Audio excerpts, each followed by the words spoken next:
സുഹൃത്തുക്കളെ, സഖാക്കളെ, ലോകത്തൊട്ടാകെയുള്ള മനുഷ്യ മനസാക്ഷിയെ നൊമ്പരപ്പെടുത്തുന്ന, വേദനയോടുകൂടി തന്നെ മനുഷ്യകുലം കണ്ടുകൊണ്ടിരിക്കുന്ന ഒരു ദുരന്തത്തെ സംബന്ധിച്ച് സംസാരിക്കുന്നതിന് വേണ്ടിയാണ് ഞാൻ മുതിരുന്നത്. മറ്റൊന്നുമല്ല, ഇസ്രായേൽ ഭരണകൂടം പാലസ്തീനിലെ മനുഷ്യരുടെ മേൽ നടത്തിക്കൊണ്ടിരിക്കുന്ന അതിക്രമങ്ങളും മനുഷ്യക്കുരുതിയും സംബന്ധിച്ചുള്ള കാര്യങ്ങളാണ്.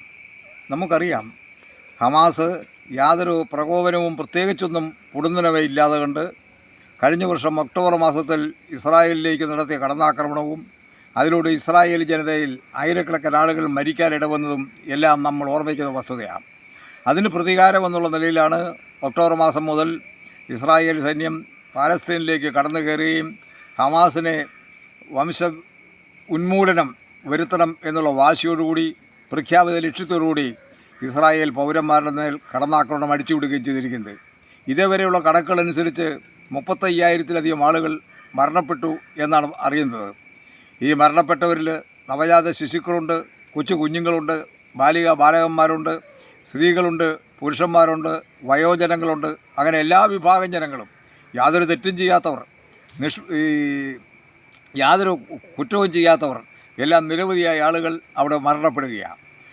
അമേരിക്ക അടക്കമുള്ള രാജ്യങ്ങളുടെ പിന്തുണ ആദ്യഘട്ടത്തിലുണ്ടായിരുന്നെങ്കിലും പിന്നീട് അമേരിക്കയും മറ്റ് പല രാജ്യങ്ങളും ഈ അതിക്രമം അവസാനിപ്പിക്കേണ്ട കാലം കഴിഞ്ഞിരിക്കുന്നു എന്ന് ഇസ്രായേലിലൂടെ പറയുന്നുണ്ടെങ്കിലും ഇസ്രായേലിൻ്റെ പ്രധാനമന്ത്രി അതൊന്നും കണക്കിലെടുക്കാതെ കണ്ട് വംശനാശം, ഹമാസിൻ്റെ വംശനാശമാണ് തൻ്റെ ആത്യന്തിക ലക്ഷ്യമെന്ന് പറഞ്ഞുകൊണ്ട് ആ കടന്നാക്രമണങ്ങളുമായി, ബോംബാക്രമണങ്ങളുമായി, മനുഷ്യക്കുരുതികളുമായി മുമ്പോട്ട് പോവുകയാണ്. അഭയാർത്ഥി കേന്ദ്രങ്ങളിലും ആശുപത്രികളിലും എല്ലാം ബോംബ് വർഷിച്ചുകൊണ്ട് ആയിരങ്ങളെ കൊല്ലുകയാണ്. അതുമാത്രമല്ല, നിരവധി ആളുകൾ ഭക്ഷണം കിട്ടാതെ കണ്ട് പട്ടിണി കിടന്ന് മരിക്കുന്ന അവസ്ഥ. ഭക്ഷിക്കാൻ വസ്തുക്കളില്ല, ശുദ്ധ ജലമില്ല, ചികിത്സാ സൗകര്യങ്ങളില്ല, ആശുപത്രികളില്ല. ഇതെല്ലാം ഇല്ലാത്ത തനി നരകമാക്കി പാലസ്തീൻ പ്രദേശത്തെ മാറ്റിക്കൊണ്ട് ഉള്ള അതിപൈശാചികവും അതിനീചവും ലോകചരിത്രത്തിൽ നടാടെ നടക്കുന്നതുമായ അതിക്രൂര ദുരന്തങ്ങളാണ് അവിടെ ഇസ്രായേൽ കാഴ്ചവെക്കുന്നത് എന്ന് പറയാൻ നിർവാഹമില്ല.